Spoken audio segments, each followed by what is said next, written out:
Neymar নেই, Casemiro ক্যারিয়ারের শেষ প্রান্তে। তাদের জায়গায় ব্রাজিলে এসেছে এক ঝাঁক তরুণ ও প্রতিভাবান footballer. Estevao Willian, Joao Pedro কিংবা হালের ভিনিসিয়াস ও রদ্রিগো, এরা তেমনই কয়েকজন।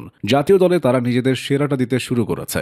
সবাইকে ছাপিয়ে এস্তেভাও উইলিয়ান ছুটছেন অদম্য গতিতে। ব্রাজিলের জার্সিতে প্রথম 3 ম্যাচেই তিনি 3টি গোল করে ফেলেছেন। এস্তেভাওকে অনেকে দ্বিতীয় নেইমার বলে। নেইমারের সাথে তুলনা করার কারণ তার ড্রিবলিং দক্ষতা অসাধারণ। ডান প্রান্তে খেলে তিনি দারুণভাবে কেটে ভেতরে এসে গোল করার চেষ্টা করেন। এছাড়া এস্তেভাওয়ের গেম অ্যাওয়ারনেস চমৎকার। মাঠে খেলার গতি ও প্রকৃতি বোঝার সহজাত ক্ষমতা আছে তার। পরিস্থিতি বুঝে সিদ্ধান্ত নিতে জানেন বলে 18 বছর বয়সেই তিনি বেশ পরিণত।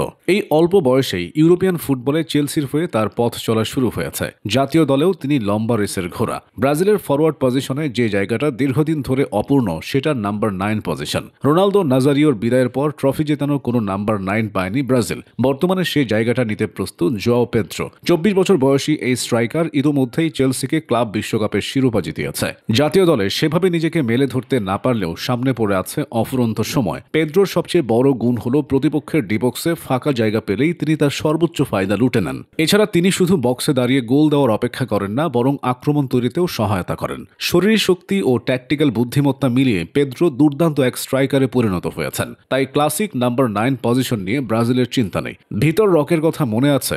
এই তরুণ প্রতিভাকে নিয়ে ব্রাজিলে যেমন উন্মাদনা, ইউরোপেও তেমন আগ্রহ। খুব কম বয়সেই তার পরিপক্কতা, অফ দ্য বল মুভমেন্ট এবং ডিফেন্ডারদের জন্য লাগাতার আতঙ্ক হয়ে ওঠার ক্ষমতা তাকে আলাদা করেছে। অনেক আশা নিয়ে বার্সেলোনায় পাড়ি জমিয়েও সুবিধা করতে পারেননি। তবে ডন কার্লো এসে রককে জাতীয় দলে ফিরিয়েছেন। ভিতর রকের সবচেয়ে বড় শক্তি হল তার দৃঢ়চেতা মানসিকতা। বল হারালেও হাল না ছাড়া, প্রতিটি পজিশনে নিজের সর্বোচ্চটা দিয়ে লড়াই করা এবং সুযোগ পেলেই গোল করা।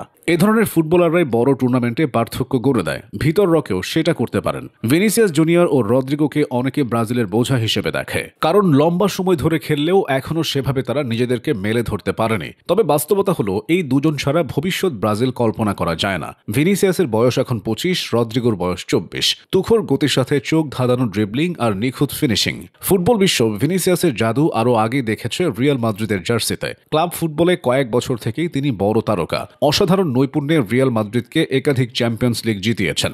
বাকি আছে জাতীয় দলে নিজেকে মেলে ধরার। কার্লোর অধীনে সেটাও হয়ে গেলে হবে সোনায় সোহাগা। একই কথা রদ্রিগোর ক্ষেত্রে প্রযোজ্য।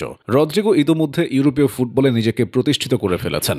গতির তীব্রতা, বুদ্ধিদীপ্ত পজিশনিং আর ডান বাম দুদিকেই সমানভাবে আক্রমণ তৈরি করার ক্ষমতা তাকে শুধু ব্রাজিলেরই নয়, বিশ্বের সবচেয়ে প্রতিশ্রুতিশীল ফরোয়ার্ডদের একজন করে তুলেছে।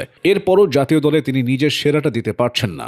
রদ্রিগোর যে বয়স, তাতে সময়টা শেষ হয়ে যায়নি। কোচ হিসেবে কার্লো আশায় তার সেরাটা বের করে আনা আরও সহজ হতে পারে। ফরোয়ার্ডরা ম্যাচ জেতায়, ডিফেন্ডাররা জেতায় ট্রফি। ব্রাজিলেও আছে বেশ কিছু প্রতিশ্রুতিশীল ডিফেন্ডার। তাদের মধ্যে গ্যাব্রিয়েল মাগালায়েস অন্যতম।